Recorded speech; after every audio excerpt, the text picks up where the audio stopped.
If your portfolio is over $250,000 and you aren't hedged, you are sitting on a ticking time bomb. Markets are at all-time highs, but history shows, you know what comes next: volatility and increased risk. A 10% allocation into gold and silver can help hedge uncertainty and protect your wealth. Noble Gold Investments makes it easy to hedge your portfolio with institutional-grade gold and silver. Right now, every qualified investment will receive a free 10th-ounce gold coin and protect your portfolio today. Visit noblegoldinvestments.com. We are a fat country, and it's time for us to lose some weight. I've had my fluctuations with weight over the last couple of years, and we all need to be honest about that. That when you get a little bit too pudgy, you get a little bit too fat, you need to be honest. You need to stop eating those carbohydrates. And yes, you got to get in shape. Breaking news today: President Trump is signing an executive order to bring back the physical fitness test back to schools. He'll be joined by Kansas City kicker Harrison Butker, former New York Giants linebacker Lawrence Taylor, and Bryson DeChambeau, among others. So Dwight D. Eisenhower, which, by the way, he was one of the greatest presidents in American history and probably the best president of the 20th century. There's your thought crime of today, and one that I think we're going to be proving over the next couple of years. So stay tuned, because I like Ike, and you should too. We can learn a lot from him. He established the 1956 presidential fitness test to assess cardiovascular fitness, upper body and core strength, endurance, flexibility, and agility, according to Harvard Health. The test included a 1-mile run, pull-ups or push-ups, sit-ups, shuttle run, sit and reach. Children in the top 15% received the Presidential Fitness Award, established by LBJ. Obama replaced the test in 2013 with the Presidential Youth Fitness Program, putting more emphasis on students' health than their performance. We need to bring back the presidential fitness test, and we need to have a fitter country. Some people say, well, what about the overweight kids? Honestly, maybe a wake-up call that they should stop eating Cheetos and Doritos all day long, and they should go for a walk instead of playing video games or staring at their screens. Maybe it's a wake-up call for these kids. Instead of taking Ozempic, maybe go for a 3-mile walk instead of staring at screens all day long. Now, of course, parents need to reinforce this, but we need to culturally promote the idea that fitness is good. And President Trump bringing this back, by the way, President Trump is in great shape for nearly 80 years old. I mean, he's in phenomenal, considering 80 years old, he does pretty well.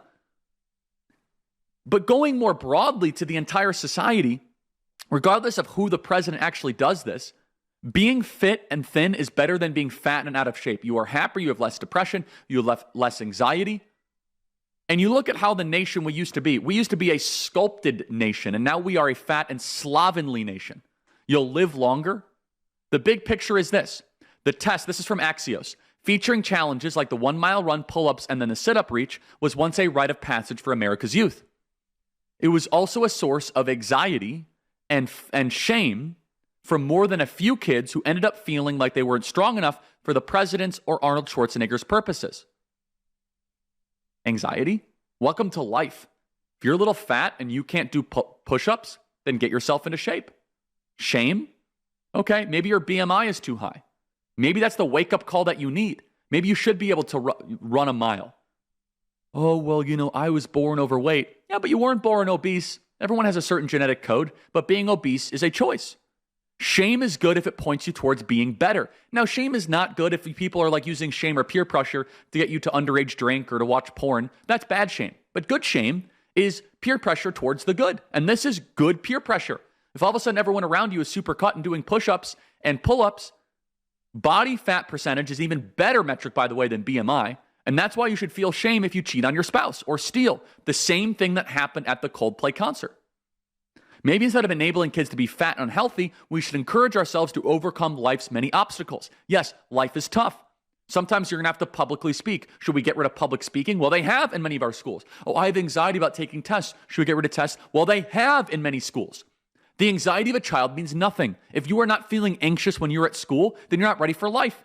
You should feel anxiety on a nearly daily or weekly basis when you're at school. Good anxiety, not bad anxiety. Not the anxiety that you think you'll be treated unfairly, but the anxiety of, I don't know if I'll be able to pass this test. I remember back at Boy Scout, I used to go to Boy Scout camp every summer, and there was this very serious swimming test, and I failed it the first year. I was young. It was a 6th grade test. I was a 4th grader. And the next year, all year I trained in the pool to pass that test. And it was just like dominated my mind. It was, I got to pass that test. I got to pass the Boy Scout swimming test. And my parents were like, they would drive me to the pool. They would drive me. And all year I was obsessed about passing this Boy Scout swimming test. It was hard. It was in the middle of a lake. It was Camp Napawan up near Wisconsin, Wild Rose, Wisconsin. And finally, the next summer came. I didn't sleep the entire night, and I passed that test, and it was one of the most fulfilling things in my life.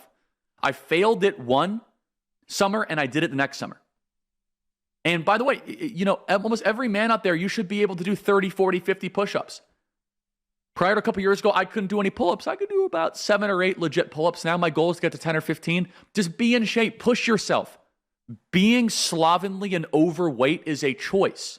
Now, you might be a little more pudgy. You might put on a couple pounds. I'm not saying that. If you're 10, 15 pounds overweight, I get that. But if you are so overweight that you need a wheelchair by age 30, I'm sorry, we shouldn't put up with that. We want a fit, we want a lean, we want a strong, a healthy, a determined country, not one that is sloppy, slovenly, overweight, and unhappy.